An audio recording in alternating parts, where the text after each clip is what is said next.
So let's start with the new chapter, which is demand and recovery. Demand and recovery. Exam point of view important है chapter, A to B category के बीच में ही मानेंगे, इसमें से questions बनते हैं और बन सकते हैं, एमसीक्यू पोटेंशियल भी है और इंडिविजुअल डिस्क्रिप्टिव क्वेश्चन पोटेंशियल भी है, तो अच्छे से ध्यान देना है। काफी सारे सेक्शंस हमें चैप्टर में पढ़ने हैं, बट बहुत सारी चीजें ऐसी भी है जो सिर्फ रीड वंस टाइप की है, एंड वो वाला पार्ट जिसमें से क्वेश्चंस ज्यादा बनते हैं या बन सकते हैं, I will make you mark, we will emphasise on that part, और बाकी सब एक बार रीड करके हम लोग समझेंगे। सेक्शंस ज्यादा है बट उस पर आपको इतना दिमाग नहीं लगाना है, क्या क्या कंटेंट काम का है जो हमें ध्यान रखना है, that is more important. Right ma'am. So demand and recovery दो चीजें हैं यहाँ पे, पहला डिमांड ऑर्डर और दूसरा उसका आपने पेमेंट नहीं किया तो फिर रिकवरी के बारे में। सो पहले we will start with the demand part. Right ma'am. अब यहाँ पे भी पहले सेक्शन 73 एंड सेक्शन 74 था जो अब एग्जाम पॉइंट ऑफ व्यू से रेलेवेंट नहीं है। क्यों मैम? क्योंकि FY 23-24 तक आपने जो भी tax not paid short paid करे होंगे उसके लिए आपको नोटिस सेक्शन 73-74 में आती है, लेकिन FY 24-25 ऑनवर्ड्स, FY 24-25 ऑनवर्ड्स अब जो एप्लीकेबल है वो सेक्शन 74A है। एग्जाम में जो लेटेस्ट प्रोविजन होता है वही हमेशा टेस्ट होता है। सो आपकी एग्जाम में 73-74 से क्वेश्चन नहीं आएगा। मैंने बुक में सिर्फ फॉर योर नॉलेज पर्पस दे रखा है, you if you want you can read it. We will start with section 74A which is relevant for exam. अब यहाँ पे सेक्शन 74A बोलता है कि आपके ऊपर डिमांड के नोटिस आ सकते हैं कब, विच आर द सर्कमस्टेंसेस जिसमें आपके असेसमेंट प्रोसीजर्स स्टार्ट होगी। तो सबसे पहले हम बोलते हैं tax not paid, short paid, tax not paid, short paid, ITC wrongly availed utilised, या तो फिर रिफंड एरोनियसली टेकन। इन चार में से आपने कुछ भी कांड अगर करा है तो आपके ऊपर डिमांड की प्रोसीडिंग्स क्या हो सकती है, इनिशिएट हो सकती है। लर्न करना है, this can also be a potential question in itself कि भाई कौन कौन से सिचुएशंस में डिमांड के प्रोविजंस आपके ऊपर इन्वोक करे जा सकते हैं। तो बोलो फटाफट से, tax not paid, short paid, ITC wrongly availed utilised और रिफंड एरोनियसली टेकन। इनमें से कुछ भी अगर करा है तो डिपार्टमेंट आपके ऊपर इशू कर सकता है एक शो कॉज नोटिस कि भाई तुम कारण बताओ क्यों हम तुम्हारा असेसमेंट ऑर्डर ना इशू कर दें। तुम ढंग का रिप्लाई करोगे तो ठीक है, नहीं तो इमीडिएट तुम्हारे ऊपर ऑर्डर इशू कर दिया जाएगा। अब यहाँ पे ये शो कॉज नोटिस इशू करने से पहले ऑफिसर आपके साथ एक कम्युनिकेशन भी कर सकता है कि देख लो भाई हम शो कॉज नोटिस इशू करने वाले हैं, तुम्हें वॉलंटरीली आगे आके पेमेंट्स करने हैं तो कर लो, क्योंकि फिर नोटिस ऑर्डर सब आएगा तो पेनल्टीज भी इन्वॉल्व हो जाएगी। तो शो कॉज नोटिस से पहले एक इंटीमेशन की तरह ऑफिसर आपसे कम्युनिकेशन भी कर सकता है। Right ma'am. नाउ ये शो कॉज नोटिस इशू होने का कोई लास्ट डेट है क्या? हाँ, जिस भी साल में आपने tax not paid, short paid, ITC wrongly availed utilised करा, वो फाइनेंशियल ईयर का एनुअल रिटर्न भरने का जो ड्यू डेट था वहां से 42 मंथ्स तक कभी भी आपको शो कॉज नोटिस इशू हो सकता है। और अगर रिफंड का केस है ना, तो जिस दिन आपने वो गलत रिफंड लिया था वहीं से सीधा 42 मंथ्स गिन लेना है। क्या बोला? Tax not paid, short paid और आईटीसी के केस में जिस भी साल में ये काम करा है वो साल खत्म होने के बाद उसका जो एनुअल रिटर्न भरने का ड्यू डेट है वहां से 42 मंथ्स में कभी भी शो कॉज नोटिस आ सकता है। लेकिन अगर आपने रिफंड एरोनियसली टेकन लिया था तो जिस दिन रिफंड लिया था उसी दिन से आपको 42 मंथ्स कैलकुलेट कर लेना होता है, जिसके अंदर कभी भी आपके ऊपर शो कॉज नोटिस इशू करी जा सकती है। अगर आपकी जो tax not paid, short paid, ITC refund वाली अमाउंट है ना, वो अमाउंट क्या है, 1000 रुपीज तक है, it is less than 1000 rupees. अगर आपका जो भी refund, short paid, not paid, tax, ITC का अमाउंट है एक फाइनेंशियल ईयर में वो लेस देन 1000 रुपीज है, not even exact 1000, less than 1000 rupees है, तो ऐसे केस में वो फिर जाने देंगे, आपके ऊपर शो कॉज नोटिस इशू नहीं करेंगे कि इतना सारा लिटिगेशन इतनी छोटी सी अमाउंट के लिए क्यों ही करना है। Right ma'am. तो सेक्शन 74A बोलता है tax not paid, short paid, erroneously refunded, ITC wrongly availed utilised. इस केस में प्रॉपर ऑफिसर एक शो कॉज नोटिस इशू कर देगा जिसमें वो इंटरेस्ट, पेनल्टी, टैक्स का अमाउंट स्पेसिफाई करके आपको बता देगा। नोटिस के पहले वो एक कम्युनिकेशन सर्व कर सकते हैं। नोटिस इशू करने का लास्ट डेट क्या है? Within 42 months from the due date of annual return, जिसमें टैक्स या आईटी से रिलेट करता है। लेकिन रिफंड के केस में जिस दिन रिफंड लिया उसी दिन से आपको 42 मंथ्स कैलकुलेट कर लेने होते हैं। मैम अगर हम किसी और पीरियड में सिमिलर नेचर का ऑफेंस करते हैं तो बार बार इतना सारा पेपर वर्क, लिटिगेशन करके और शो कॉज नोटिस इशू करने की जगह ऑफिसर बस एक स्टेटमेंट इशू कर सकता है, जिस स्टेटमेंट में रेफरेंस दे देगा कि भाई ये वाले पीरियड के लिए भी वो वाली सेम नोटिस जो पिछले पीरियड्स के लिए थी।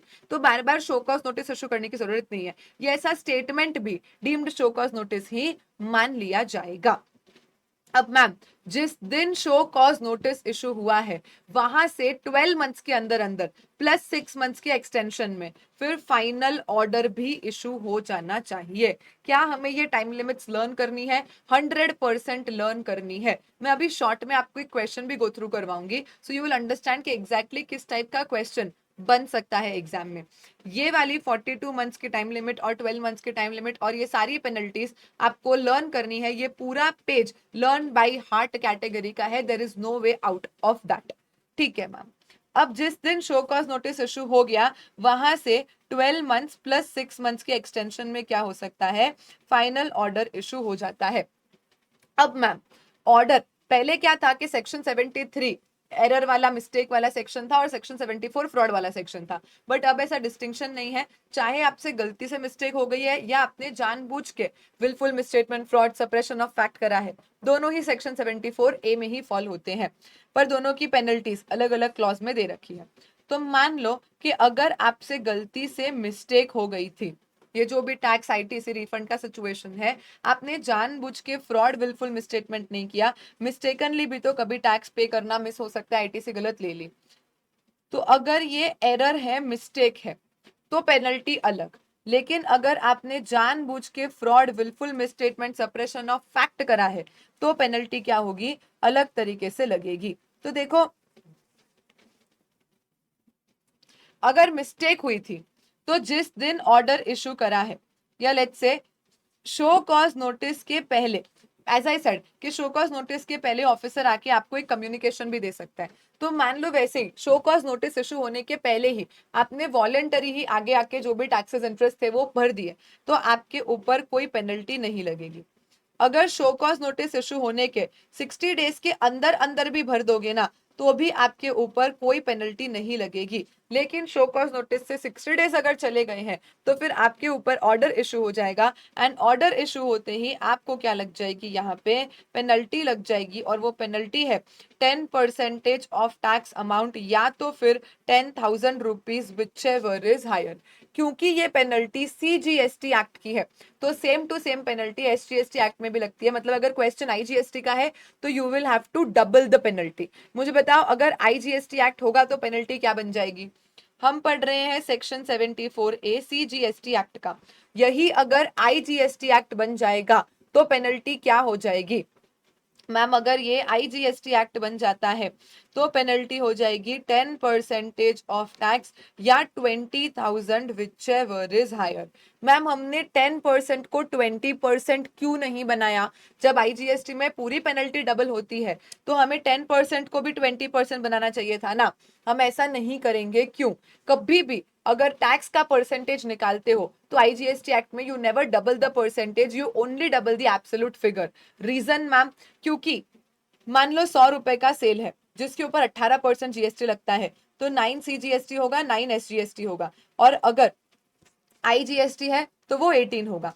मतलब यहाँ पे मैंने जो 10% ऑफ टैक्स सीजीएसटी एक्ट में लिया होगा वो 9 सीजीएसटी का लिया होगा। सेम टू सेम मैं एसजीएसटी में भी लूंगी तो वो टोटल होगा, बट आईजीएसटी में मैं जो 10% लूंगी ना वो 18 टैक्स का लूंगी, क्योंकि टैक्स ऑटोमेटिकली आईजीएसटी में डबल हो जाता है। अगर मैंने परसेंटेज भी डबल कर दिया तो वो 4 टाइम्स हो जाएगा। इसीलिए कभी भी ध्यान रखना कि जहां पे सीजीएसटी एक्ट में टैक्स का परसेंटेज है ना, you will never double it in IGST, because IGST में टैक्स डबल हो जाता है ऑटोमेटिकली। तो परसेंटेज सेम रखने का, लेकिन जो एब्सोल्यूट फिगर है 10,000 की वो आईजीएसटी में क्या हो जाएगी? 20,000 हो जाएगी। विच एवर इज हायर है उतना आपको क्या लग जाएगा, यहाँ पे पेनल्टी लग जाएगा। बोलो आ रहा है सबको समझ में? Yes ma'am. तो अगर हमसे हो गई है गलती से मिस्टेक और शो कॉज नोटिस इशू करने के पहले या शो कॉज नोटिस इशू करने के 60 डेज में भी आपने वॉलंटरीली आगे आके टैक्स इंटरेस्ट पे कर दिया तो आपके ऊपर ऑर्डर नहीं इशू होगा, मैटर वहीं खत्म हो जाएगा। बट अगर शो कॉज नोटिस से 60 डेज में आपने पेनल्टी और मतलब टैक्स और इंटरेस्ट नहीं भरा तो फिर ऑर्डर इशू हो जाता है और आपको पेनल्टी भरनी पड़ती है, विच इज 10% ऑफ टैक्स या 10,000 whichever is higher under CGST act. Correct ma'am. अब अगर आपने करा था फ्रॉड, विलफुल मिसस्टेटमेंट या सप्रेशन ऑफ फैक्ट, तो इस केस में पेनल्टीज कम होगी पर आपको पेनल्टी से बचा कोई नहीं सकता। तो जिस दिन शो कॉज नोटिस इशू हुआ, अगर उसके पहले मतलब शो कॉज नोटिस इशू होने के पहले ही आप वॉलंटरीली आगे आके क्या कर देते हो, टैक्स और इंटरेस्ट भर देते हो, तो पेनल्टी पूरी ही वेव ऑफ हो जाएगी ऐसा नहीं है, पर खाली 15% ऑफ टैक्स का ही आपको क्या भरना पड़ेगा, पेनल्टी भरना पड़ेगा। अगर शो कॉज नोटिस के 60 डेज में आपने आके टैक्स और इंटरेस्ट भर दिया तो जो भी आपका टैक्स होगा उसका 25% ही आपको क्या भरना पड़ेगा, पेनल्टी भरना पड़ेगा। अब एक बार अगर ऑर्डर इशू हो गया, ऑर्डर के 60 डेज में भी अगर आपने आके टैक्स और इंटरेस्ट वॉलंटरीली भर दिया तो खाली 50% ऑफ टैक्स का आपको पेनल्टी भरना पड़ेगा। लेकिन इसके बाद आप कभी भी आगे आओगे तो आपको टैक्स प्लस इंटरेस्ट प्लस 100%, जितना टैक्स है उतना का उतना 100% आपको क्या करना पड़ेगा, पेनल्टी भरना पड़ेगा। ये हमें लर्न करना पड़ेगा, ऑफकोर्स 100% ही आपको लर्न करना पड़ेगा। तो यहाँ पे हम बोल रहे हैं कि शो कॉज नोटिस के पहले 15%, शो कॉज नोटिस से 60 डेज में 25%। एक बार अगर ऑर्डर आ गया तो ऑर्डर से 60 डेज में 50% एंड उसके बाद तो फिर जो यहाँ की फ्रॉड की कोर पेनल्टी है विच इज 100% ऑफ टैक्स, वही पेनल्टी आपको लग जाएगी। एक बार अगर आपने पेनल्टी सेक्शन 74A में भर दी तो फिर सेम ऑफेंस के लिए किसी दूसरे सेक्शन में आपको दोबारा से पेनल्टी भरने की जरूरत नहीं पड़ेगी। हाँ, लेकिन अगर आपको अरेस्ट वगैरह करना है, सेक्शन 132 अपन ऑफेंसेस के चैप्टर में पढ़ेंगे, सेक्शन 132 में आप जेल भी जा सकते हो। तो यहाँ पे पेनल्टी भर के आप जेल जाने से नहीं बच पाओगे, अगर जेल जाने वाले काम करा है तो हम बोलेंगे कि वो प्रोसीडिंग्स तो कंटिन्यू रहेगी। हावेवर नॉर्मली जो पेनल्टीज है वो अगर एक बार आपने यहाँ पे भर दी तो बाकी सारी पेनल्टी की प्रोसीडिंग्स डीम्ड कंक्लूड हो जाएगी। बोलो आ रहा है सबको समझ में? से यस मैम।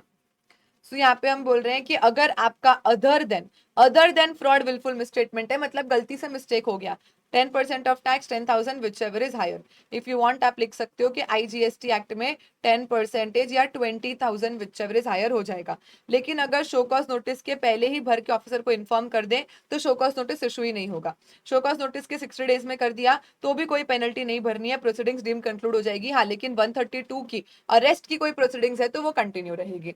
देन उसके बाद अगर फ्रॉड विलफुल मिसस्टेटमेंट या सप्रेशन ऑफ फैक्ट करा है तो ऐसे केस में before show cause notice 15% of tax का penalty, within 60 days of show cause notice 25% of tax का पेनल्टी, और within 60 days of order 50% of tax का पेनल्टी। नहीं तो उसके बाद जनरली पेनल्टी क्या लगती है, जितना पूरा 100% ऑफ टैक्स ड्यू है उस पर्सन से उतनी ही पूरी पेनल्टी फिर भरनी पड़ती है।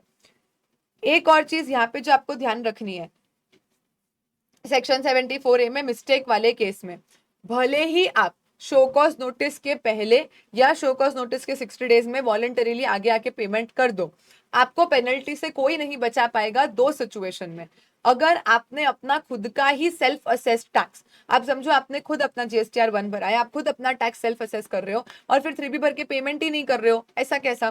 तो अगर आपने अपनी ड्यू डेट से 30 डेज में अपना खुद का ही सेल्फ असेस टैक्स नहीं भरा, या तो फिर किसी से कोई अमाउंट टैक्स बोल के कलेक्ट करा था पर ड्यू डेट से 30 डेज में गवर्नमेंट को पे नहीं किया, इसके बारे में अभी सेक्शन 76 में थोड़ा सा मैं और एक्सप्लेनेशन दूंगी। अभी ये सेक्शन खत्म करने के लिए एक चीज समझना कि अगर आपने ड्यू डेट से 30 डेज में अपना खुद ही का सेल्फ असेस टैक्स या किसी को कोई अमाउंट टैक्स बोल के कलेक्ट करा और गवर्नमेंट को डिपॉजिट नहीं करा तो आपके ऊपर पेनल्टी लगेगी, और ये पूरी 10% ऑफ टैक्स या 10,000 विच एवर इज हायर की पेनल्टी लगेगी। फिर तुम भले शो कॉज नोटिस के पहले पे करो, शो कॉज नोटिस के 60 डेज में पे करो, nobody can save you from penalty. भरनी है तो भरनी है, राइट मैम। बाकी छोटी मोटी सी बातें हैं जो क्या बोल रही है कि सेक्शन 73 74 की या 74A की प्रोसीडिंग्स अगर कंक्लूड हो जाती है तो बाकी सारी प्रोसीडिंग्स डीम्ड कंक्लूडेड मानती है, लेकिन अगर डिटेंशन, सीजर, कॉन्फिस्केशन वगैरह के कोई प्रोविजन है तो वो चालू रहेंगे। नॉर्मली रिटर्न भरने में देरी हो गई मैम, मान लो कि भाई जुलाई मंथ का रिटर्न 20 अगस्त तक भर देना था, मैंने 26, 27, 28 अगस्त को भरा, थोड़ा सा नॉर्मल क्या हो गया, इंटरेस्ट भरने में देरी हो गई, मैंने लेट फीस वगैरह के साथ भर दिया, तो ऐसी छोटी मोटी चीजों के लिए कोई पेनल्टी नहीं लगती है, it's okay, tax interest late fees भर के मैटर क्लोज हो जाता है। जनरल पेनल्टी जो सेक्शन 125 की ऑफेंसेस के चैप्टर में लगती है, वो जनरल पेनल्टी तो ऑफिसर कभी भी कहीं भी लगा सकता है। अब कितने अमाउंट के लिए कौन से ऑफिसर के पास पावर है कि वो आपको शो कॉज नोटिस इशू कर सकते हैं, ये अगर आपको एक बार रीड करना हो तो आप कर सकते हो, नहीं तो इट्स ओके कि अगर अमाउंट 10 लाख तक इन्वॉल्व है तो सुपरिटेंडेंट आपको शो कॉज नोटिस इशू कर सकता है। अमाउंट 1 करोड़ तक है तो डेप्यूटी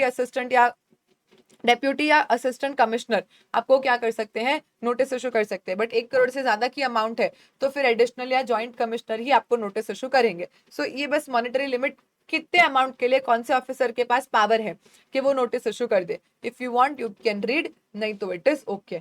ये वाला जो पॉइंट है ये सेम टू सेम 73 सेक्शन के लिए भी एप्लीकेबल था, ये 74A के लिए भी एप्लीकेबल है कि अगर आपने सेल्फ असेस टैक्स या किसी को कोई अमाउंट टैक्स बोल के कलेक्ट करा पर 30 डेज में ड्यू डेट से गवर्नमेंट को नहीं पे करा तो आपको पेनल्टी लग ही जाएगी, फिर आपको कोई भी पेनल्टी का वेवर नहीं दे सकता है। राइट मैम, सीधा आपकी रिकवरीज इनिशिएट होती है, ये मैं आपको भी सेक्शन 76 में बता दूंगी। चल बोलो मुझे ये पेनल्टीज लर्न हुई, मैं इसके रिलेटेड एक बार फटाफट से आपको एक क्वेश्चन बताऊं क्या, tell me. Section 74A show cause notice आने का due date 42 months, show cause notice से ऑर्डर आने का पीरियड 12 मंथ्स प्लस 6 मंथ्स। फिर अगर मिस्टेक है कि फ्रॉड है आपको चेक करना है, मिस्टेक है तो 10% या 10,000 whichever is higher, fraud है तो 15%, 25%, 50%, 100%।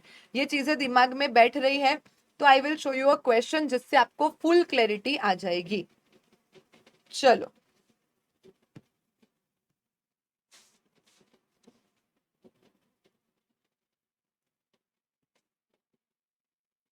Okay, here we are. Question 9, demand and recovery Arnav enterprises. ध्यान देना, फटाफट से एक बार गो थ्रू करवा रही हूँ अर्नव, और इस क्वेश्चन को एक कैटेगरी भी मार्क कर लेना, पूरे सेक्शन 74A की प्रैक्टिस के लिए बहुत बढ़िया क्वेश्चन है ये। Arnav Enterprises, a registered supplier located in Madhya Pradesh, has duly filed its monthly GST returns for the year 24-25. During scrutiny of the financial year in August 25, proper officer को समझ में आया कि कुछ शॉर्ट पेमेंट करा है, tax not paid, short paid, right, cover होता है डिमांड के प्रोविजंस में।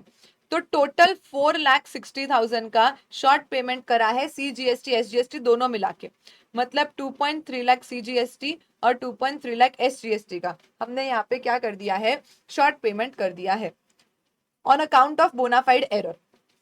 अब यहाँ पे इन्होंने एरर बोला है, फिर क्वेश्चन की लास्ट लाइन बोलती है कि अब अज्यूम करना फ्रॉड है तो भी बता दो। मतलब जो जो क्वेश्चन पूछे हैं वो एरर मान के भी आंसर देना है और फ्रॉड मान के भी आंसर देना है, तो अच्छा है अपना दोनों एक साथ प्रैक्टिस हो जाएगा।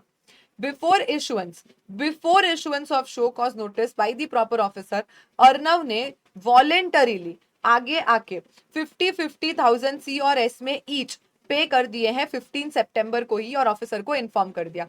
अभी 15 सितंबर तक कोई शो कॉज नोटिस इशू नहीं हुआ है, तो tell me before issuance of show cause notice अगर इसने वॉलेंटरीली आगे आके ये 1 लाख रुपए भर दिए हैं तो क्या होगा, पहले अपन एरर डिस्कस कर लेते हैं।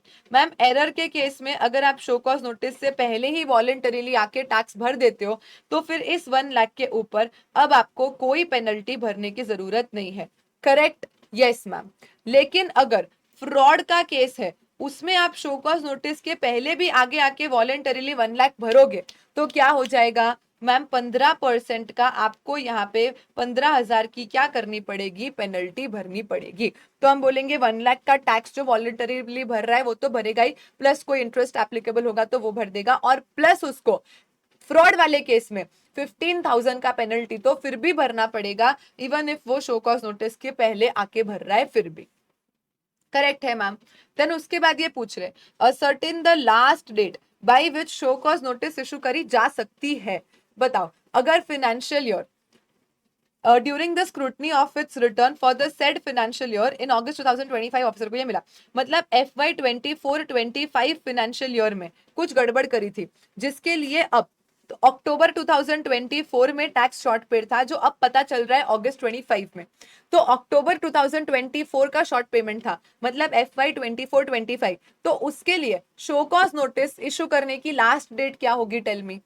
ये साल का एनुअल रिटर्न भरने का ड्यू डेट, और वहां से 42 मंथ्स गिन के बताओ।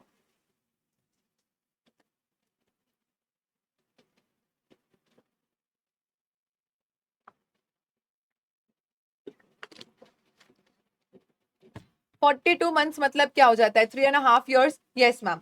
तो FY 24-25 का एनुअल रिटर्न भरने का ड्यू डेट है 31 दिसंबर 25। यहां से if I have to calculate, आप एग्जाम में 42 मंथ्स ही लिखोगे, 3.5 years नहीं लिखोगे, राइट मैम। अगर 42 मंथ्स गिनना है तो 2025 से 2026, 27, 28 ये 3 साल हुए, और फिर 6 महीने और, विच कम्स टू 30 जून 2029। बोलो, 30 June 2029 will be the last date जब तक क्या हो सकती है, शो कॉज नोटिस इशू हो सकती है। चाहे फ्रॉड हो चाहे एरर हो, शो कॉज नोटिस इशू करने का टाइम लिमिट तो सेम ही है। बोलो yes ma'am. Whether it is fraud और it is error, show cause notice issue करने का टाइम लिमिट तो सेम है। करेक्ट। तो क्वेश्चन 1 इज डन। फिर क्वेश्चन 2 में यही बोल रहे हैं कि ये जो 1 लाख वॉलंटरीली पे करा है, इंटरेस्ट और टैक्स दोनों, उसकी पेनल्टी क्या होगी। अपन ने ऑलरेडी सॉल्व कर लिया। अगर एरर वाला केस है तो नो पेनल्टी हो जाएगा, और अगर फ्रॉड वाला केस है तो 15%।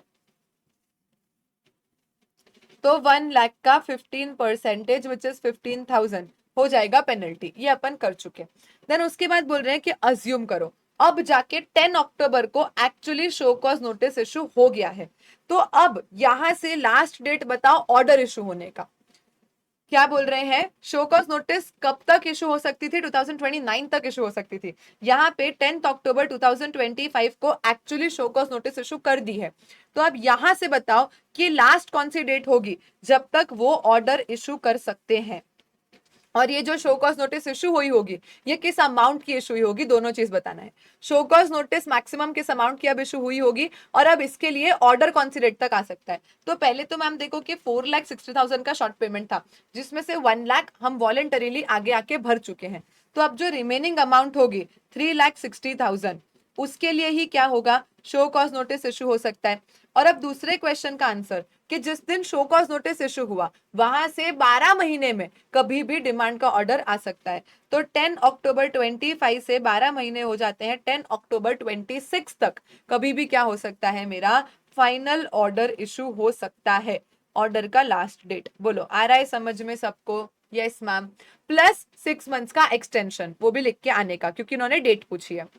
तो हम बोलेंगे कि मैक्सिमम शो कॉज नोटिस जो है ना, वो तो 3,60,000 की अब इशू हो सकती है, एंड उसके रिलेटेड ऑर्डर इशू होने का last date is normally 10 October 26, but plus उसमें 6 मंथ्स का एक्सटेंशन भी हो सकता है। अब उसके बाद मान लो कि 10 अक्टूबर को शो कॉज नोटिस इशू हो भी गई, एंड उसके बाद अर्नव ने 5 दिसंबर को ये पेमेंट्स करे हैं, 5 दिसंबर को पेमेंट करे हैं, तब आपको जाके टैक्स जो पेनल्टी है वो गिन के देनी है। तो अगर शो कॉज नोटिस 10 अक्टूबर को इशू हुआ है, तो पहले मैं यहां से 60 डेज गिन लू, क्योंकि एरर के केस में अगर शो कॉज नोटिस से 60 डेज में भी पेमेंट हो जाता है ना, तो भी पेनल्टी माफ हो जाएगी। तो show cause notice is 10 October, can you please calculate 60 days for me from 10 October. Days गिनना मैंने आपको बताया है। अक्टूबर में टोटल 31 डेज होते हैं, -10 कर लो, तो 21 days of October plus 30 of November. तो 21 प्लस 30 माइनस 69, तो 9 दिसंबर को क्या होता है, मेरा 60 डेज खत्म होता है।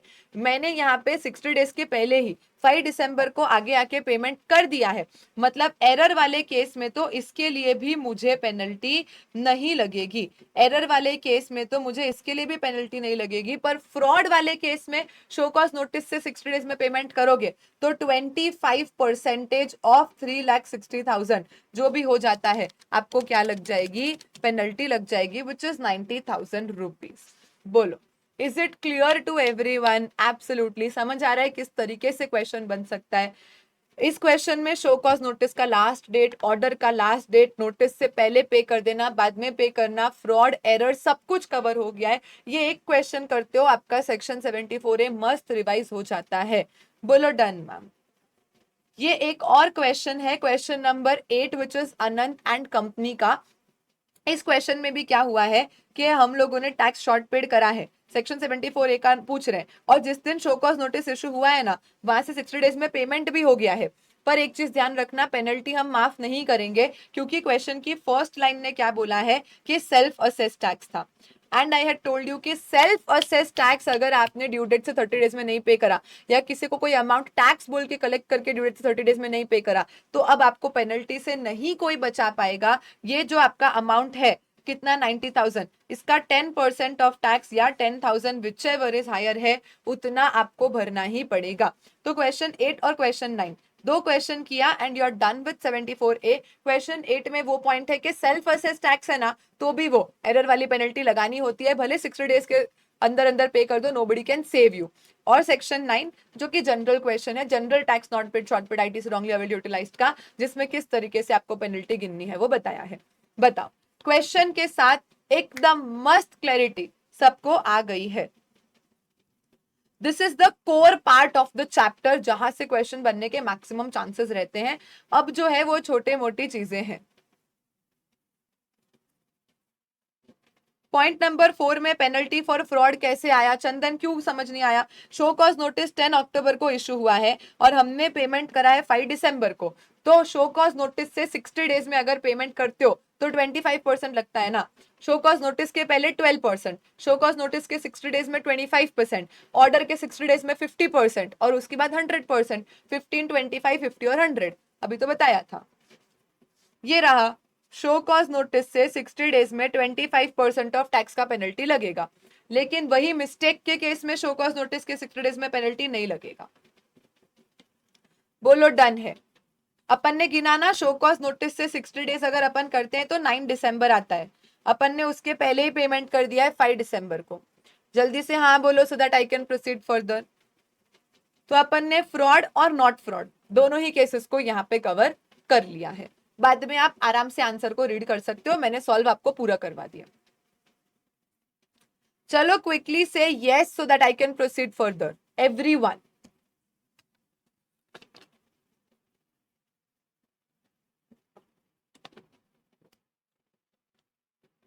Perfect ma'am. चलो अब section 75 general number, general section, ये एमसीक्यू पॉइंट ऑफ व्यू से इसमें एक दो अच्छे अच्छे पॉइंट है तो ध्यान में रखना।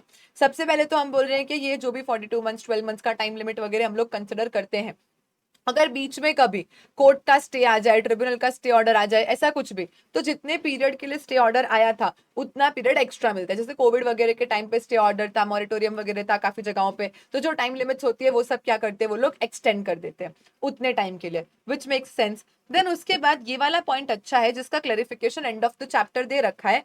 मैं एक बार आपको एंड ऑफ द चैप्टर लेके जाती हूँ, ठीक है। अब एंड ऑफ द चैप्टर में पहला जो पॉइंट है वो सेक्शन 73 74 को लेके है। That is not that relevant for you, क्योंकि अब 73 74 तो हट चुका है, राइट मैम, सिर्फ 74A है। तो ये ऐसा बोल रहे हैं कि मानो अभी आपको जो शो कॉज नोटिस इशू करा वो फ्रॉड के केस में इशू कर दिया है, लेकिन आगे जाके ये एस्टैब्लिश हो गया कि tax not paid short paid तो है, पर ऑफिसर ये एस्टैब्लिश नहीं कर पाया कि फ्रॉड था। मैंने प्रूव कर दिया, मैंने बोला कि हाँ गलती हो गई, मैंने tax not paid short paid ITC wrongly availed utilise करा था, बट जानबूझ के नहीं किया है। अब देख लो, ये तो गलती से मिस्टेक हो गई थी। मतलब क्या बोल रहे हैं हम लोग कि इनिशियली जब शो कॉज नोटिस इशू हुआ था तब ये सोच के हुआ था कि फ्रॉड है, लेकिन बाद में पता चला कि फ्रॉड नहीं एरर था। तो क्या हम फ्रॉड वाले शो कॉज नोटिस को एरर वाले शो कॉज नोटिस में कन्वर्ट करके और पेनल्टीज को कम करके रिडिटरमाइन कर सकते हैं? दी आंसर इज यस, कि अगर वो clause 2 which is the fraud के क्लॉज के अंदर पेनल्टी सस्टेनेबल नहीं है क्योंकि फ्रॉड एस्टैब्लिश ही नहीं हो पाया, तो जो पेनल्टी है ना वो पेएबल हो जाएगी क्लॉज 1 विच इज एरर वाला केस। ये बहुत सिंपल हो गया है। अब पहले ये क्लैरिफिकेशन सेक्शन 73 74 को लेके था, तो वहां पे क्या था ना कि 73 के शो कॉज नोटिस इशू करने की टाइम लिमिट अलग थी और 74 की अलग थी। तो फिर वो ऐसा बोलते थे कि देखो 74 में अगर लेट नोटिस आया है और 73 की टाइम लिमिट खत्म हो गई थी तो अब तुम कन्वर्ट नहीं कर पाओगे, बट आप इसको पूरा कट ही कर दो, क्योंकि एग्जाम में 73 74 से तो क्वेश्चन आएगा नहीं, 74A से ही आएगा तो।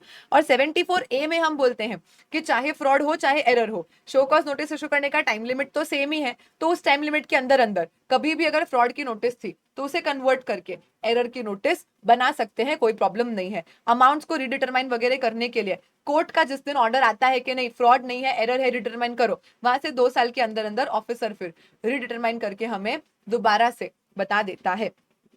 सो ये बस एक थ्योरी पॉइंट ऑफ व्यू से आपको पढ़ लेना है, नॉट दैट इंपॉर्टेंट। शॉर्ट में क्रक्स बताऊं तो फ्रॉड का नोटिस कन्वर्ट करके एरर का नोटिस बना सकते हैं, ओरिजिनल टाइम लिमिट के अंदर कोई प्रॉब्लम नहीं है। चल, और जब भी कोर्ट का कोई नया ऑर्डर वगैरह आता है तो उसके साथ कंप्लाई करने के लिए 2 साल ऑफिसर को दिए जाते हैं। मैक्सिमम एडजर्नमेंट 3 मिलते हैं। ये तो सब प्रिंसिपल्स ऑफ नेचुरल जस्टिस है। ये किसी कारण से मान लो आप कोर्ट में ट्रिब्यूनल में अपियर नहीं कर पा रहे हो आपका, तो 3 एडजर्नमेंट तक आपको दे सकते हैं कि भाई एक्सीडेंट हो गया था, बीमार हो गए थे, नहीं आ पाए, what ever, 3 bar case adjourn हो सकता है। उसके बाद आपके ऑपोजिशन में फेवर, आपके ऑपोजिट पार्टी के फेवर में डिसीजन दे दिया जाता है। ये सब इतना काम का नहीं था, काम की है ये 2 पॉइंट। ये 2 पॉइंट को आप ए कैटेगरी मार्क कर लो, इसमें से क्वेश्चन एमसीक्यू बन सकता है।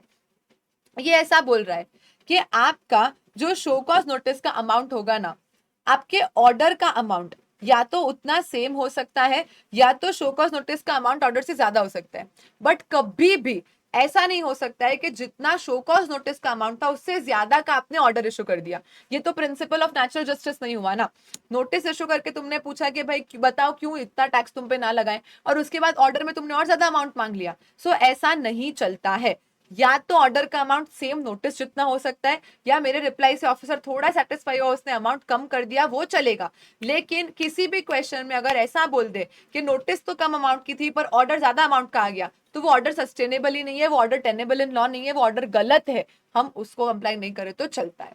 दूसरा चीज, अगर फाइनल ऑर्डर में इंटरेस्ट का अमाउंट नहीं भी मेंशन करा है ना, तो भी आपको सेक्शन 50 में इंटरेस्ट गिनना आता है। हाँ मैम, कोई भी शॉर्ट पेमेंट वगैरह होता है हम 18% से इंटरेस्ट गिन के भरते हैं ना, तो अगर फाइनल ऑर्डर में इंटरेस्ट नहीं भी लिखा हो ना, तो भी इंटरेस्ट भरना मैंडेटरी है।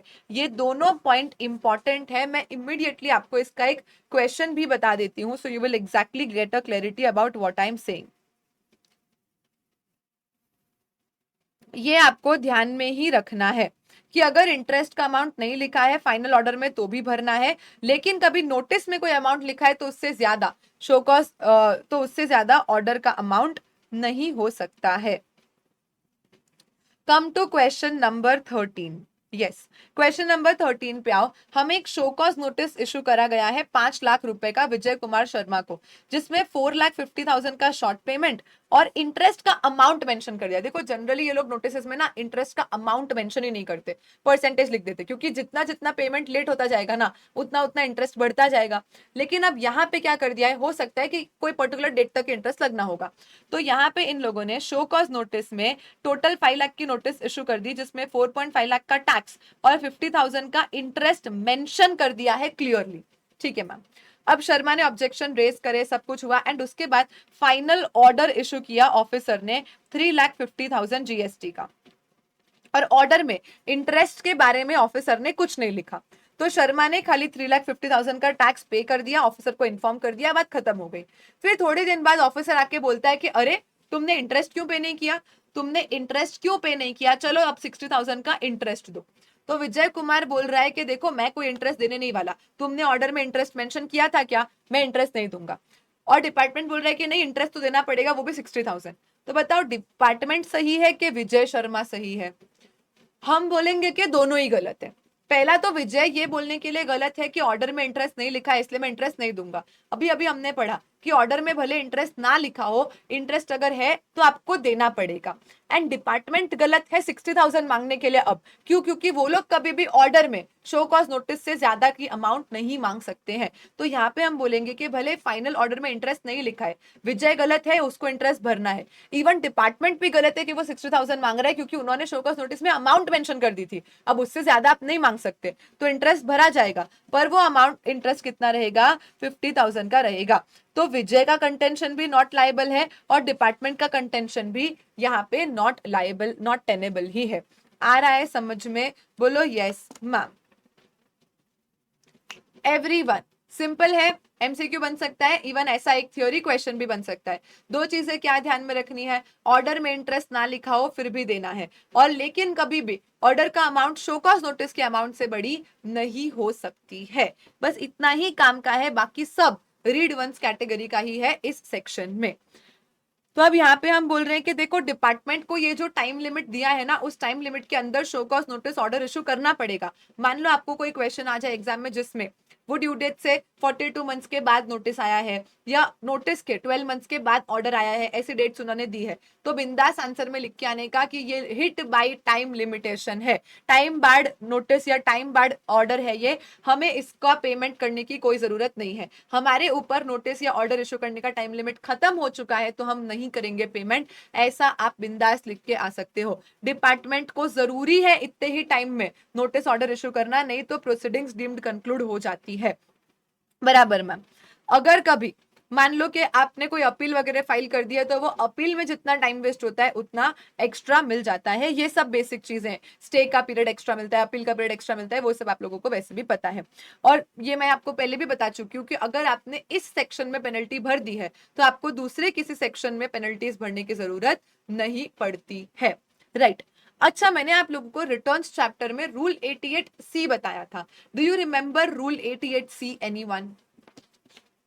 रिटर्न्स अंडर जीएसटी चैप्टर के लास्ट पेज पे रूल 88C भी था, डी भी था। डी से मतलब नहीं है, I am asking you about rule 88C। Do you remember what it was? Ma'am, हमारा 1 और 3 भी कंपेयर करेंगे। हमने जो सेल्फ असेस टैक्स जीएसटीआर 1 में डिक्लेयर कर दिया है, कहीं उससे कम पेमेंट तो नहीं कराए हमने 3B में? अगर ऐसा है तो हमें बस एक इंटीमेशन दे देंगे, हमें बस एक इंटीमेशन दे देंगे। हमारे पास 7 दिन का टाइम होता है कि अगर कोई टाइपोग्राफिकल एरर हो गया था, कुछ मिस्टेक हो गई थी, या प्रीवियस पीरियड के कोई एडजस्टमेंट्स रेक्टिफिकेशंस थे जो हमने करे हैं, ऐसा कोई जेन्युइन रीजन है हमारे पास तो हम दे दें। लेकिन अगर इंटीमेशन आने के बाद हमने कोई रिप्लाई नहीं करा, कोई पेमेंट नहीं करा, एक्सप्लेनेशन नहीं दिया, तो ऐसे केस में डू यू रिमेंबर कि अब हमारे ऊपर कोई नोटिस ऑर्डर कुछ नहीं आएगा और सीधी रिकवरी चालू हो जाएगी? बोलो हाँ मैम। तो वही चीज यहाँ पे बोली है कि अगर आपने 1 में तो डिक्लेयर कर दिया, आप 3B में डिक्लेयर करके पेमेंट नहीं करा, तो ऐसे सेल्फ असेस टैक्स के लिए बस एक इंटीमेशन आएगा रूल 88C वाला। वो इंटीमेशन के 7 दिन में या तो पेमेंट कर दो या तो रिप्लाई कर दो, पर अगर आपने कुछ भी नहीं करा तो फिर डायरेक्ट रिकवरी सेक्शन 79 जो अभी अपन इसी चैप्टर में पढ़ने वाले हैं, आपकी क्या हो जाएगी? डायरेक्ट रिकवरीज यहाँ पे इनिशिएट हो जाएगी। इवन कोई शो कॉज नोटिस इशू करने की भी जरूरत नहीं है। ऑल्सो ध्यान रखना कि इसका कोई टाइम लिमिट भी नहीं है, इसका कोई टाइम लिमिट भी नहीं है। जिंदगी में कभी भी ये जो 42 मंथ्स 1 ईयर वगैरह वाली टाइम लिमिट अप्लाई होती है ना, ये कोई टाइम लिमिट यहाँ पे अप्लाई नहीं होगी। कभी भी इंटीमेशन आके जिंदगी में कभी भी आपकी रिकवरी इनिशिएट हो सकती है। Right ma'am.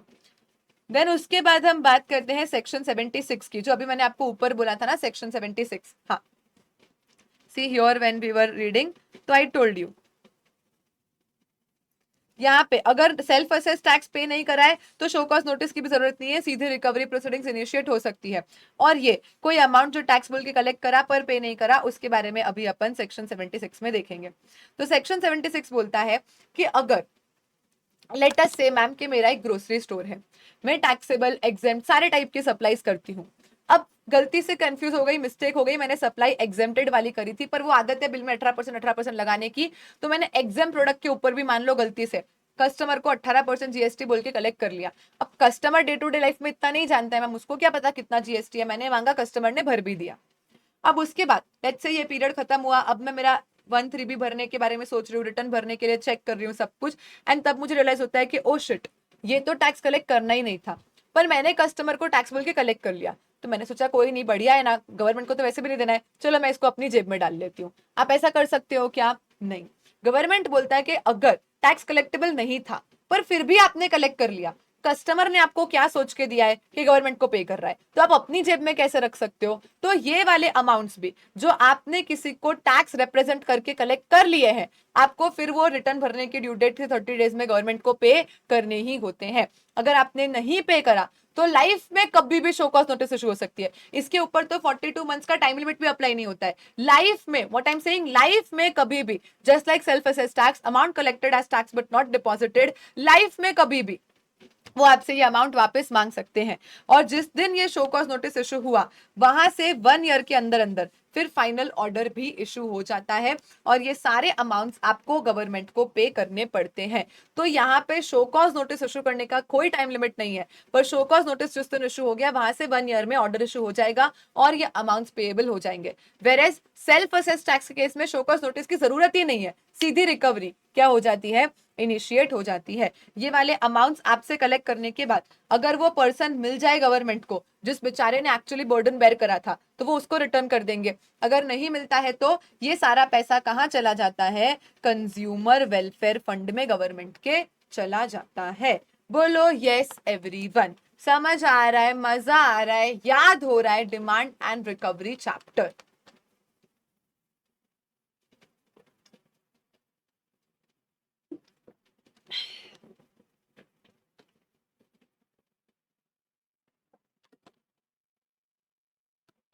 बोलो ना हाँ ma'am. You want to see a question? I will check. एक क्वेश्चन है इसके ऊपर, एक सेकेंड।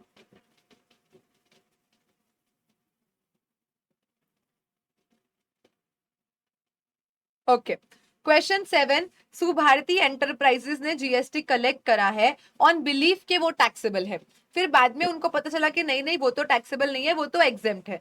तो अकाउंटेंट बोलता है कि छोड़ना, वैसे भी टैक्सेबल नहीं है, पैसा ले लिया है तो चल एक काम कर अपनी जेब में डाल दे, गवर्नमेंट को नहीं डिपॉजिट करेंगे। और सुभारती आपके पास आई है एडवाइस लेने, तो आप उसको क्या एडवाइस दोगे? हम उसको बोलेंगे कि नहीं भाई सेक्शन 76 के हिसाब से मैंडेटरी है, अगर नहीं पे कराना तो कभी भी तेरे ऊपर शो कॉज नोटिस इशू हो सकता है। और जिस दिन शो कॉज नोटिस इशू हुआ वहां से 1 ईयर में फाइनल ऑर्डर भी आ जाएगा और तुम्हें टैक्स इंटरेस्ट पेनल्टी भरनी ही पड़ेगी, कोई तुम्हें नहीं बचा सकता। ये पैसा तुमसे लेके या तो गवर्नमेंट उस पर्सन को दे देगी जिसने बर्डन बेयर करा है, वो नहीं मिला तो ये पैसा गवर्नमेंट डाल देगी कंज्यूमर वेलफेयर फंड में, एज इट इज पूरा थ्योरी, बस लिख के आना है। इस टाइप का क्वेश्चन आ सकता है। पेनल्टी गिनने बोले तो वो वाली गिननी है, 10% ऑफ टैक्स या 10,000 whichever is higher, self assess के केस में या amount collected as tax but not deposited के केस में। Correct ma'am. देन उसके बाद आता है सेक्शन 77। कौन सा सेवन, हम कंफ्यूज हो गए मैम, दो दो 7 थे ना, तो हम कंफ्यूज हो गए कि अरे ये C+S है, आई है, क्या है। तो यहाँ पे हम बोलते हैं कि हमने गलती से पे करना था C+S GST पर गवर्नमेंट को पे कर दिया IGST, या हमें पे करना था IGST पर हमने गलती से पे कर दिया C+S GST। तो ऐसे केस में गवर्नमेंट बोलते है कोई टेंशन नहीं, देखो पे तो आपने करा है, ऐसा तो है नहीं कि आपका पे करने का इंटेंशन ही नहीं था, गलती से गलत पे कर दिया ना। तो एक काम करो, पहले सही टैक्स को पे करो और उसके बाद गलत टैक्स जो पे हो गया था उसका रिफंड ले लो। और इस केस में आपको कोई इंटरेस्ट भरने की जरूरत नहीं है, of course, because you are not trying to evade the taxes. Pay किया आपने, वो इंटर 7 कंफ्यूजन हो गया मैम, तो हमने क्या कर दिया, मान लो C+S पे कर दिया इंस्टेड ऑफ आई, या वाइस वर्सा, इंटर को इंट्रा, इंट्रा को इंटर मान के, तो कोई बात नहीं, पहले आप सही टैक्स को पे करो, उसके बाद आप रिफंड मांग लो। और ऐसे केस में आपको कोई इंटरेस्ट भरने की भी जरूरत नहीं पड़ेगी। डन? Yes ma'am. एक मुझे डाउट है यहाँ पे कि मैम अगर हम गलत टैक्स पे कर देते तो हम PMT 09 यूज कर सकते हैं ना? GST PMT 09 आपको पढ़ाया था पेमेंट ऑफ टैक्स चैप्टर में, किसी भी मेजर माइनर हेड से किसी भी मेजर माइनर हेड में अमाउंट ट्रांसफर हो सकती है। Yes ma'am. तो मैं जब PMT 09 को यूज कर सकती हूँ तो मैं सेक्शन 77 को क्यों यूज करूंगी? Tell me. First pay then take refund, no interest वगैरह। Is there any difference between GST PMT 09 and section 77? मेरे को बहुत खुशी होगी अगर तुम मुझे उसका आंसर दे सकते हो तो। Very good guys. बच्चों को यहाँ पे डाउट आता है, बट डाउट की कोई बात ही नहीं है, क्योंकि PMT 09 का पैसा गवर्नमेंट को पे नहीं हो गया है, मेरे कैश लेजर में पड़ा है, मैं पे करने के लिए ट्रांसफर्स लेके फिर पे कर रही हूँ। पहले सेक्शन 77 में हम बोल रहे हैं कि वेदर कैश से या क्रेडिट से कैसे भी हमने पेमेंट कर दियो है, पीसो घी प्रियो, पैसा गया हमारे कैश लेजर और क्रेडिट लेजर से। जब पैसा चला गया है तो उसके बाद क्या ट्रांसफर कर लोगे तुम? Your cash credit ledger is already debited, amount is gone. फिर हम बोल रहे हैं कि हम क्या कर रहे हैं, सेक्शन 79(7) यूज करके पहले सही टैक्स पे कर रहे हैं और गलत टैक्स का वापस रिफंड ले रहे हैं। वेयर पीएमटी 09 में वो पे नहीं हुआ है, बस कैश लेजर में पड़ा है गलत हेड में, मुझे बस उसको क्या करना है, इंटरनल ट्रांसफर करना है, फिर पे करूंगी। Understanding the difference? Yes ma'am. Then section 78 क्या बोलता है?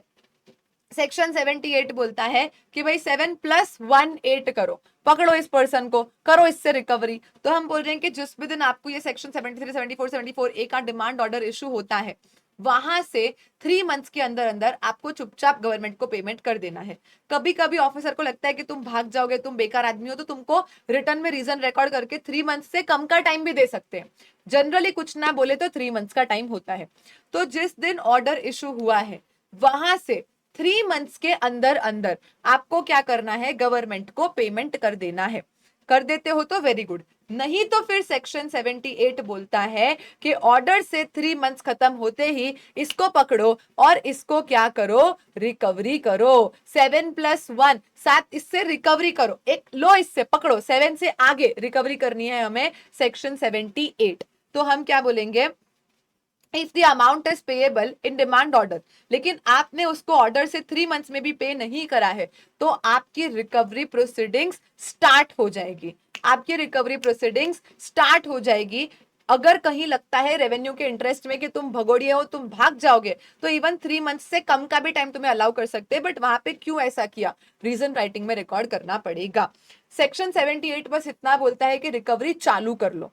अब अगर रिकवरी चालू करेंगे तो एक्चुअली घर बार पैंट शर्ट चड्डी क्या बेच सकते हैं मैम, किस किस चीज से रिकवरी कर सकते हैं, that modes of recovery is given in section number 79।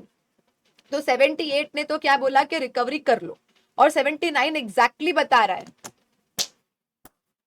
क्या हो गया मैम, ऑसम टेल्स। डिपार्टमेंट बोलेगा भाई तेरे को नोटिस इशू किया, तूने कहानी सुनाई, तेरे को ऑर्डर इशू किया, तूने कहानी सुनाई, ऑर्डर इशू करके इतना टाइम हो गया, तू पेमेंट नहीं कर रहा है। ऑसम टेल्स, टेल्स मतलब स्टोरीज, बहुत बढ़िया कहानियां सुना ली, अब बेड साइड में, अब हम बेचेंगे तेरा घर बार पैंट शर्ट चड्डी और करेंगे तेरे से रिकवरी।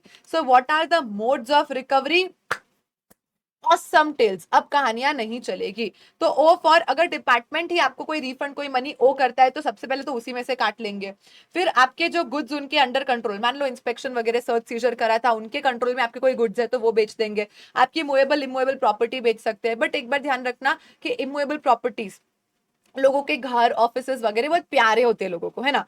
तो किसी का आप घर इमूवेबल प्रॉपर्टी वगैरह बेचो, उसके पहले एक बार प्रॉपर्टी को डिस्ट्रेस में डालने का, उसको 30 डेज का टाइम देने का कि देख तेरा प्रॉपर्टी डिस्ट्रेस में है, तू भर दे पैसा, नहीं तो बेच देंगे प्रॉपर्टी। फिर भी नहीं भरता है, ऑक्शन करो, बेच दो, रिकवरी कर लो।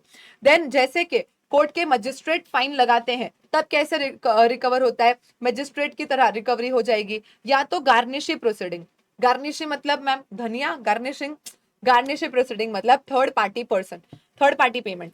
तो लेटस से कि विनय से कोई अमाउंट रिकवरेबल है डिपार्टमेंट को, अब है ना, मैंने विनय को लोन दे रखा था, गवर्नमेंट मेरे पास आएगी, गवर्नमेंट मुझे बोलेगी कि सुनो सुनो, सॉरी, मैंने विनय से लोन ले रखा था, लेटस से विनय गवर्नमेंट को पैसा ओ करता है, गवर्नमेंट विनय की रिकवरी करना चाहती है, मैंने क्या कर रखा है, विनय से कुछ पैसा ले रखा है, लेट्स अज्यूम मैं विनय की डेटर हूं, तो गवर्नमेंट मेरे पास आएगी, मुझे बोलेगी कि ओ हेलो मैम, तुम्हारा जो भी पैसा है ना, अब तुम विनय को मत देना, हमें देना। तो गवर्नमेंट सीधा पहुंच जाएगा तो उन लोगों के पास जिनको कभी तुमने लोन दिया है, या तुम्हारे डेटर्स के पास, और गवर्नमेंट तुम्हारे डेटर्स को बोल देगा कि पैसा तुम्हें ना देके गवर्नमेंट को दे दे, तो वो थर्ड पर्सन से तुम्हारी रिकवरी कर लेंगे। या तो जैसे डिस्ट्रिक्ट कलेक्टर लैंड रेवेन्यू की रिकवरी करता है, अरियर्स ऑफ लैंड रेवेन्यू, वैसे रिकवरी हो जाएगी। जब कंपनी लिक्विडेशन में होती है तो वाटरफॉल मैकेनिज्म के हिसाब से लिक्विडेटर के थ्रू रिकवरी हो जाती है। जैसे कोर्ट की डिक्री एग्जीक्यूट होती है, उस तरीके से रिकवरी हो जाएगी। किसी ने अगर आपकी गारंटी वगैरह ले रखा था, कोई आपका श्योरिटी है, तो उससे भी आपकी रिकवरीज कर सकते हैं। बोलो यस मैम। तो यहाँ पे हम बोलेंगे, यहाँ पे हम बोलेंगे सेक्शन 79 में ऑसम टेल्स, बढ़िया कहानियां सुना ली, अब बैठो चुपचाप साइड में, इन सारे तरीकों से हम क्या कर सकते हैं, तुम्हारी रिकवरी कर सकते हैं। जो SGST ऑफिसर होता है वो रिकवरी कर लेता है, जितना अमाउंट मिलता है रिकवरी में उसका हाफ जितना एलोकेशन सीजीएसटी को करना होता है वो उतना प्रो रेटा डिस्ट्रीब्यूशन सीजीएसटी और एसजीएसटी के बीच में हो जाता है। Correct ma'am. देन उसके बाद एक जीरो के दो इंस्टॉलमेंट बना सेक्शन 80। क्या बोला? एक जीरो के दो इंस्टॉलमेंट, दो जीरो मिक्स करते तो 8 बनता है ना? हाँ मैम। तो एक जीरो के दो इंस्टॉलमेंट इज सेक्शन 80। तो इसको कैसे याद रखेंगे? Section 80 which is the instalment का सेक्शन। इस सेक्शन में काफी सारा एमसीक्यू पोटेंशियल है, तो ध्यान देना।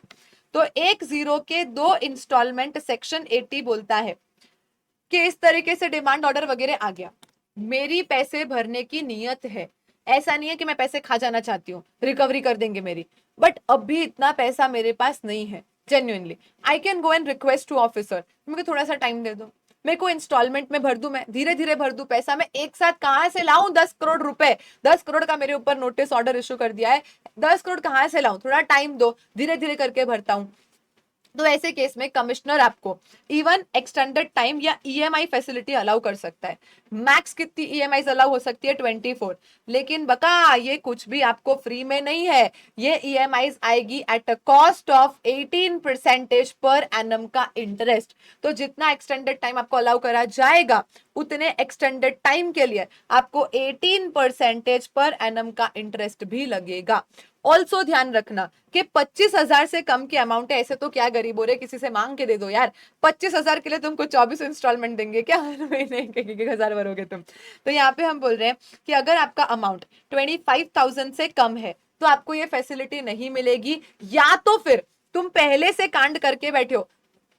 क्या बोल रहे हैं हम यहाँ पे कि अगर तुमने पहले भी डिफॉल्ट करा था, वापस रिपीट ऑफेंडर हो, तो भी तुमको हम ये फैसिलिटी नहीं देंगे, या तो फिर सेल्फ असेस टैक्स ही है जो तुम नहीं भर रहे हो, तो उसके लिए तुम्हें इंस्टॉलमेंट फैसिलिटी नहीं देंगे। सेल्फ असेस टैक्स मतलब क्या? मैंने सेल करा होगा, कस्टमर से टैक्स कलेक्ट करा होगा, वो मुझे गवर्नमेंट को भरना है, वही तो मेरा सेल्फ असेस टैक्स होता है। तो भाई तुमने कस्टमर से पैसा लेके उड़ा दिया, कस्टमर को बोला जीएसटी का पैसा है और कलेक्ट करके उड़ा दिया, ऐसा कैसा? तो अगर सेल्फ असेस टैक्स है मतलब वही टैक्स ना जो तुम खुद डिक्लेयर कर रहे हो, जो तुमने तुम्हारे कस्टमर से कलेक्ट करा है, तो वो भरने में क्यों नानी मर रही है भाई? तो यहाँ पे हम बोलेंगे कि सेल्फ असेस टैक्स 25,000 से कम या डिफॉल्टेड अर्लियर वाला ऑप्शन है। तो ऐसे केस में क्या हो जाएगा? तुम्हें इंस्टॉलमेंट फैसिलिटी नहीं मिलेगी। एक बार तुम्हें इंस्टॉलमेंट फैसिलिटी दे दी, मान लो 3-4 इंस्टॉलमेंट तुमने इज्जत से भरे, 5वें इंस्टॉलमेंट में तुमने डिफॉल्ट कर दिया, the moment you default in a single instalment, immediately बचा हुआ सारा पैसा रिकवरेबल हो जाएगा। तो एक इंस्टॉलमेंट में भी अगर तुमने डिफॉल्ट कर दिया तो सारा का सारा अनपेड अमाउंट इमीडिएटली क्या हो जाएगा? रिकवरेबल हो जाएगा। कितने एमसीक्यू बन सकते हैं इसमें से? एक जीरो के दो इंस्टॉलमेंट सेक्शन 80 इंस्टॉलमेंट का सेक्शन। सबसे पहला 24 max instalment comes at a cost of 18% interest. 25,000 से कम में फैसिलिटी नहीं मिलेगा, डिफॉल्टेड अर्लियर तुम्हें ध्यान रहेगा, इतना प्रॉब्लम नहीं है। सेल्फ असेस टैक्स के लिए भी फैसिलिटी नहीं मिलेगा, और एक इंस्टॉलमेंट में भी डिफॉल्ट करा तो इमीडिएटली सारा पैसा क्या हो जाएगा? रिकवरेबल हो जाएगा। बोलो समझाए छे, बुझाए छे, खबर पड़े छे, पता चल रहा है, याद हो रहा है, मजा आ रहा है? हाँ, किधर से चालू किया था? सेक्शन 73 74 जो नहीं पढ़ना है, 74A tax not paid, short paid, ITC wrongly availed utilised, refund erroneously taken, due date of filing annual return से 42 मंथ्स, रिफंड के केस में रिफंड से 42 मंथ्स तक कभी भी आपको शो कॉज नोटिस इशू हो सकता है। शो कॉज नोटिस के पहले एक कम्युनिकेशन, 1,000 रुपए से कम की अमाउंट है तो चिंदीपना गवर्नमेंट नहीं कर रही है, 1,000 रुपए से कम की अमाउंट में शो कॉज नोटिस इशू नहीं करेंगे।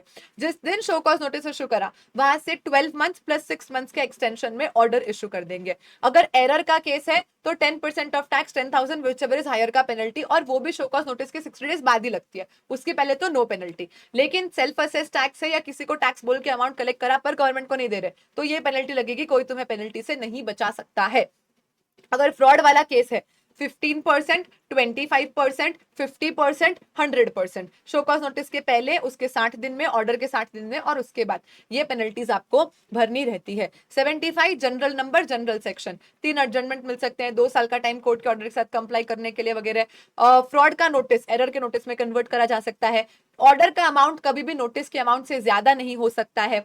इंटरेस्ट का अमाउंट ना भी मेंशन कराओ फिर भी आपको भरना रहेगा। ये सारी चीजें अपन ने यहाँ पे देखी थी। सेक्शन 76, किसी को कोई अमाउंट टैक्स बोल के कलेक्ट करा और ड्यू डेट से 30 डेज में गवर्नमेंट को नहीं पे करा तो जिंदगी में कभी भी शो कॉज नोटिस इशू हो सकता है। जिस दिन शो कॉज नोटिस इशू होगा वहां से फिर 1 साल में आपको ऑर्डर भी इशू हो जाएगा। 77, कौन सा 7, हम तो कंफ्यूज हो गए। हाइला, तो सेक्शन 77 बोलता है कि पहले सही टैक्स को पे कर दो और गलत टैक्स का रिफंड ले लो और आपको कोई इंटरेस्ट नहीं भरना पड़ेगा। 7+1 रिकवरी करो, इससे बढ़ाओ इसका 78। तो सेक्शन 78 बोलता है अगर डिमांड ऑर्डर से 3 महीने में आप पेमेंट नहीं करते हो तो आपकी रिकवरी चालू हो सकती है रे बाबा। और अगर रिकवरी चालू हो गई तो ऑसम टेल्स, बढ़िया कहानियां सुना ली, सेक्शन 79 के तरीके से आपकी क्या हो जाएगी, रिकवरी स्टार्ट हो जाएगी। 10 के 2 instalment, section 80 instalment, max 24 EMI, comes at a cost of 18% per annum का इंटरेस्ट 25,000 से कम अमाउंट में नहीं मिलेगा, सेल्फ असेस टैक्स में नहीं मिलेगा, पहले डिफॉल्ट किया तो नहीं मिलेगा और एक इंस्टॉलमेंट में भी डिफॉल्ट करा तो सारा अमाउंट इमीडिएटली रिकवरेबल।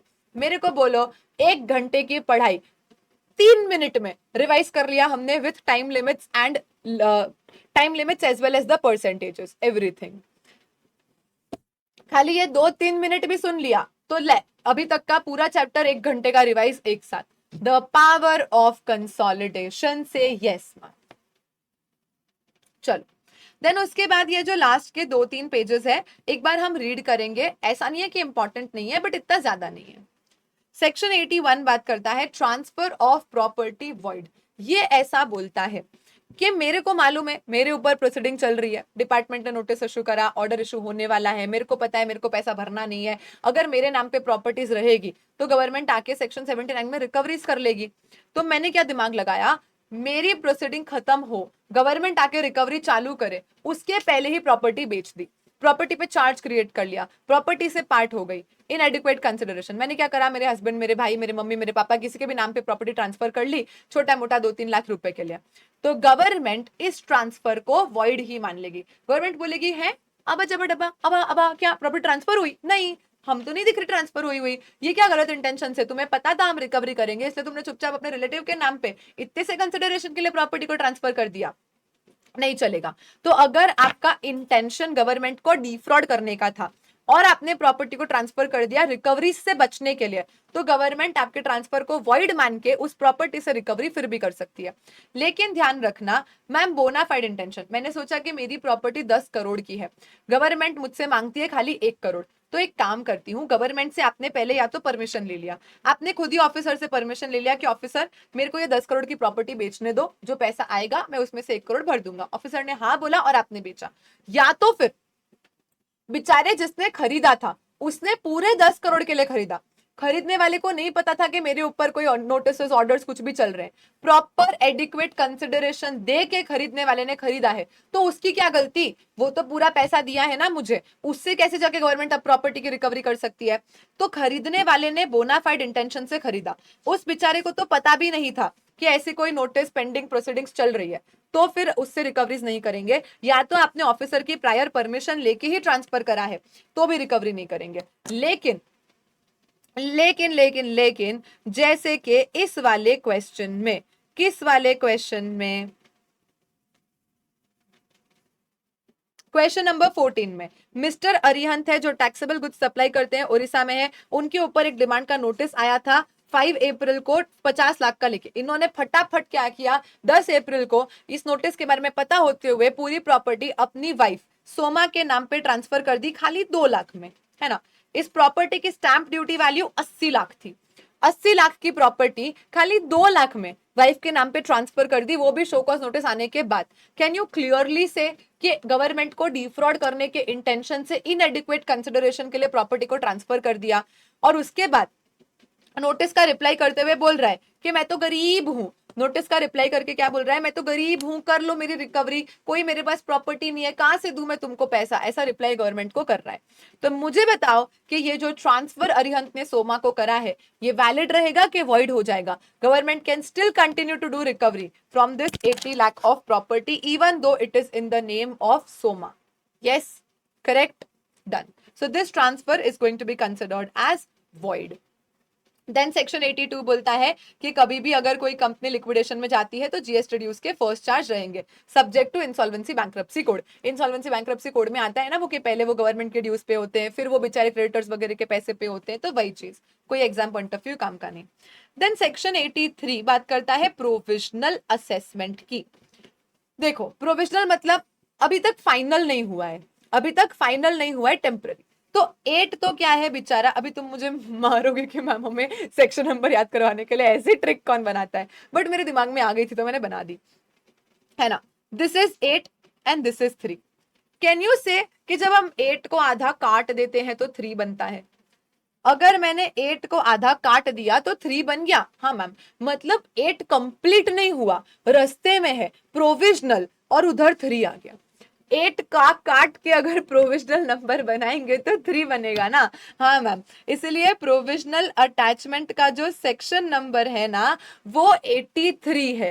8 का आधा प्रोविजनल, मैम 8 अभी खत्म नहीं हो पाया था, 8 अभी खत्म नहीं हो पाया था, 8 ऐसा चालू हुआ था, प्रोविजनली 3 बन के रुक गया, तो section 83 is the provisional attachment. देखो मैं बीच बीच में सेक्शन नंबर याद करवा देती हूँ ताकि तुम्हारे लिए फ्लो बना रहे चैप्टर का।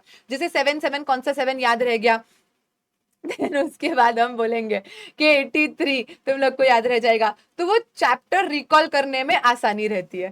तो हे भगवान, उठा ले रे देवा, ये मैम हमको सेक्शन नंबर याद करवाने के लिए क्या क्या पढ़ाती रहती है।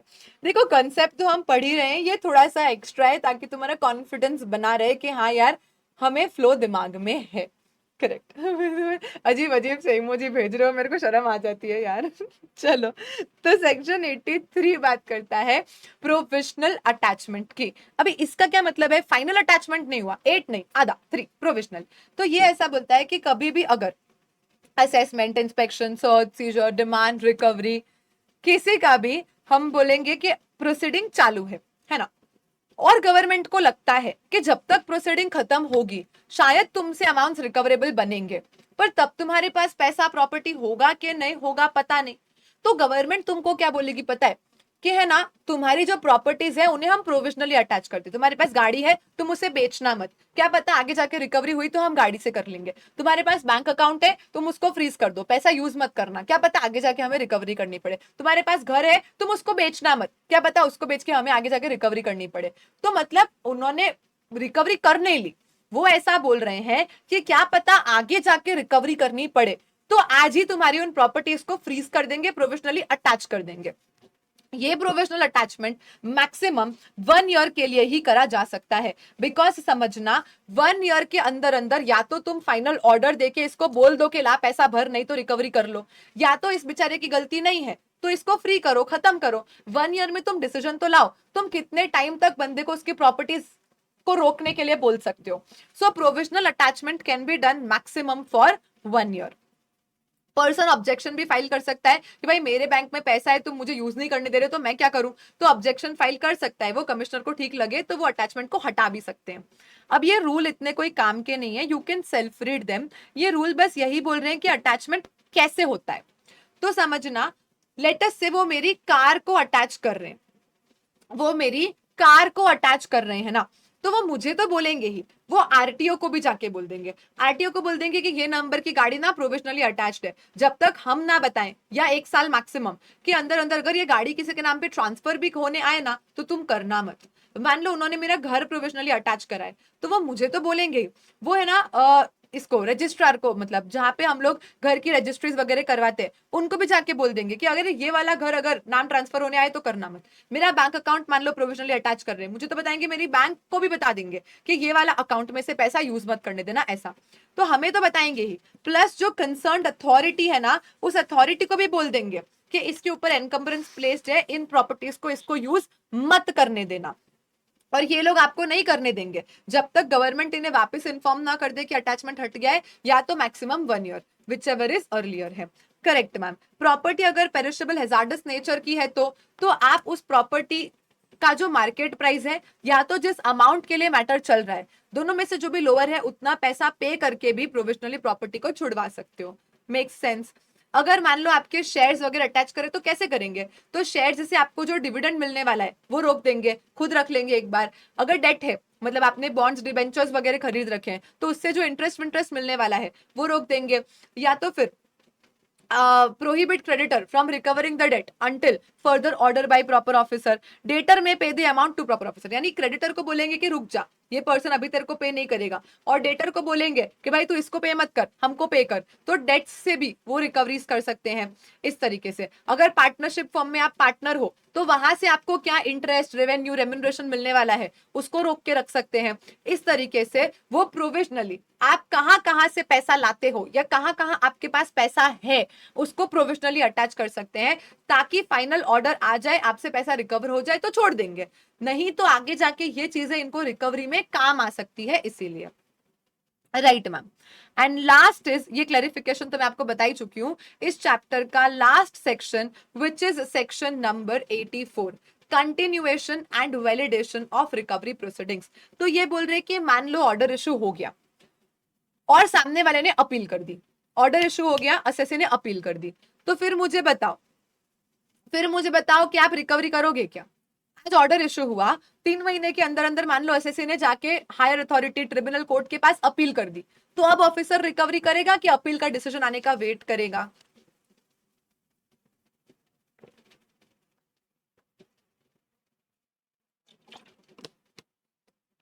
मैम अगर टैक्स पेयर क्या कर देता है, अपील फाइल कर देता है, तो ऐसे केस में फिर आपको रुकना पड़ेगा जब तक वो अपील या अदर प्रोसीडिंग डिस्पोज ऑफ ना हो जाए। अब अपील का जो भी फाइनल डिसीजन होगा, मान लो अपील में आप जीत गए, डिमांड ऑर्डर कैंसिल हो गया, तो रिकवरी नहीं होगी, आप हार गए, अपीलेट अथॉरिटी ने बोला कि नहीं, जो ऑफिसर ने बोला था वो ठीक था, तो फिर रिकवरी चालू हो जाएगी। आप गए थे ये बोलने के अरे ये मुझसे 10 करोड़ मांग रहा है, समझाओ इसको, उसने बोला हाँ बराबर है, 10 क्यों मांग रहा है, 25 मांगना। उन्होंने क्या करे, मेरे ड्यूज और बढ़ा दिए मान लो, तो अब जो बढ़ा हुआ अमाउंट है उसके लिए एक नई नोटिस और इशू हो जाएगी और फिर पूरे अमाउंट की रिकवरी हो जाएगी। या मान लो उन्होंने पूरा डिमांड ऑर्डर कैंसिल नहीं करा, थोड़ा अमाउंट कम कर दिया, तो जितना अमाउंट कम कर दिया उसका बस एक इंटीमेशन दे देंगे, कोई फ्रेश नोटिस की जरूरत नहीं है, और बचे हुए अमाउंट की रिकवरी चालू हो जाएगी। तो अपील का क्या डिसीजन आता है उस बेसिस पे फिर आगे एक्शन लिया जाएगा, which is very logical. Other proceeding में इंसॉल्वेंसी बैंक्रप्सी कोड की प्रोसीडिंग्स भी कवर हो जाती है, समझना। अगर कोई कंपनी लिक्विडेशन में है तो लिक्विडेटर आईबीसी के हिसाब से ही पैसा देगा, वहां पे जीएसटी ऑफिसर जाके घुसते का नहीं, ए जीएसटी का पैसा दे, ए जीएसटी का पैसा दे, अरे देंगे ना, रुक जा, इंसॉल्वेंसी बैंक्रप्सी कोड की प्रोसीडिंग्स खत्म होने दे, उस हिसाब से पैसा दे देंगे। तो ऐसी अगर लीगली कोई और प्रोसीडिंग भी चल रही हो तो रुक जाओ, वेट करो, प्रोसीडिंग का क्या फाइनल डिसीजन आता है, बेस्ड ऑन दैट फिर क्या करी जाती है, रिकवरीज करी जाती है। एंड इसके साथ मस्त इंपॉर्टेंट क्वेश्चंस के साथ हमारा पूरा का पूरा डिमांड एंड रिकवरी का चैप्टर खत्म हो जाता है। समझ आया, मजा आया एंड याद हुआ एवरीवन? बोलो हाँ। तो कमेंट सेक्शन में बहुत सारा प्यार छोड़ दो।